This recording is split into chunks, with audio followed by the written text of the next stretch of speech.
I'm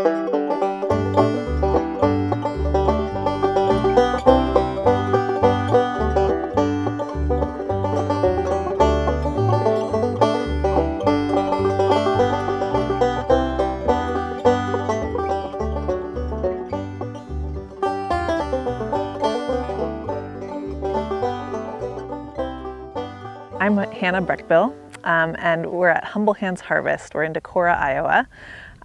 We're a farm that grows about 2 acres of vegetables and also has a flock of sheep and plants a bunch of trees and stuff. So when we started this farm, we started in 2017 and we did a tillage system. So we tilled every bed before we planted it, and then after we were done, and we usually cover cropped after that. Pretty typical model.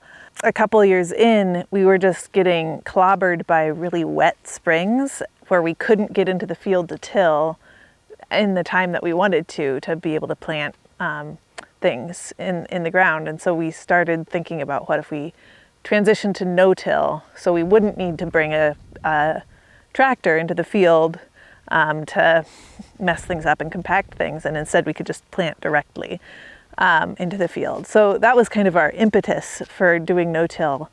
So what we do is a kind of raised bed system. You can kind of see here how there's a walking path and then there's a kind of raised part in between them. And we spread compost on the top of the beds. You can see on these beds where the compost has been spread in previous years. What we discovered after a couple of years of no-till is that the vegetables really like it. They like all the compost that we were putting on, and we really liked the ease of being able to plant kind of regardless of the weather. That's why we did the no-till thing. The problem with no-till, as many people can imagine, is that tillage is a really efficient way of getting rid of weeds. And so we needed alternate ways of dealing with weed pressure. And that's how we landed on tarps. This kind of darker stuff is the compost that we spread on, and we spread it about an inch thick, at least the first year that a bed is getting the compost, maybe a little bit less in years after that. But also you can see right here, this is a thistle coming up. These are dandelions. Those are probably our main springtime weeds. But thistles are especially tenacious. They have these rhizomes that go underground, so you can pull it up, but then another one will just come right up. So that's another reason that tarping something for several weeks really is the only way that we've found to set thistles back.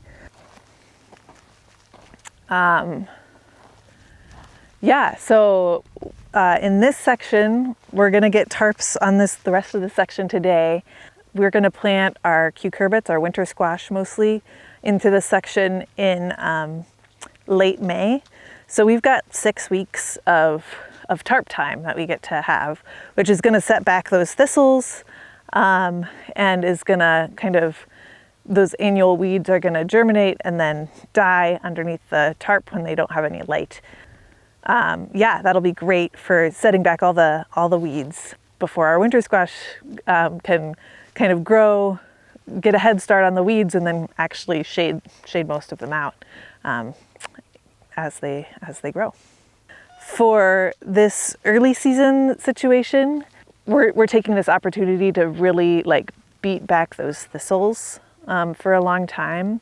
So it feels like the longer we can have the tarps on the ground to prevent the thistles from getting any kind of photosynthesis happening is gonna help kill them, basically. I feel like we were kind of resistant to tarping at first, mostly because it's this huge piece of plastic that's just gonna end up as trash. So it's not the most life-giving feeling to just cover your field in plastic, but that's kind of the point. We're killing thistles with it, taking life away from the thistles. So tarping has definitely makes the beginning of season weeding a lot easier. We're able to just know that we're planting into something that's pretty sterile. Some perennial weeds might come up like the thistles, but most of the annual weeds are like the ones that would have germinated early in the season, germinated under tarps and so are dead. Yeah, that feels really great. It's a much more of a like input of labor. Like it's not super pleasant to lay a tarp down because they're heavy and you have to move a bunch of sandbags around. But it takes a lot less time than weeding that number of beds.